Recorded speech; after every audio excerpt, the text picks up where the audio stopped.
Also, we're following developing news on the U.S. spying scandal as the European Union warns the U.S. may lose access to an important anti-terrorism tool. Those sanctions follow new allegations that the U.S. has been spying on its own allies. Rebecca Cooper is tracking all this in our newsroom for us tonight. Rebecca? Well, Leon, for the White House, the global reach of this scandal just keeps growing. Today, Spanish news agencies reported the U.S. monitored more than 60 million phone calls made in Spain in 1 month alone. And just a short time ago, Dianne Feinstein, the Senate chair of the Intelligence Committee, called for a total review of all U.S. intelligence programs.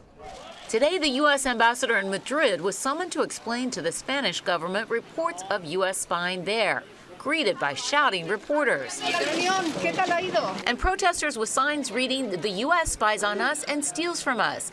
This as European officials arrived in Washington to warn the U.S. stop the high-level spying or risk top trade deals. And Defense Secretary Chuck Hagel had to go on the defensive with reporters at the Pentagon, dodging questions about when he learned of the spying with this. We have great respect for our partners, our allies, who cooperate with us, and we cooperate with them to try to keep the world safe. The White House is trying to contain the damage from what President Obama knew and when he knew it.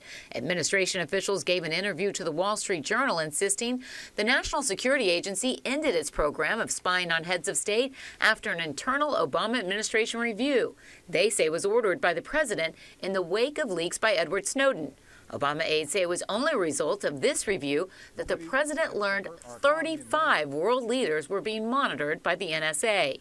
But White House officials also continue to insist U.S. spying is simply keeping up with changing technology. If we're going to keep our citizens and our allies safe, we have to continue to stay ahead of these changes, and that's what our intelligence community has been doing.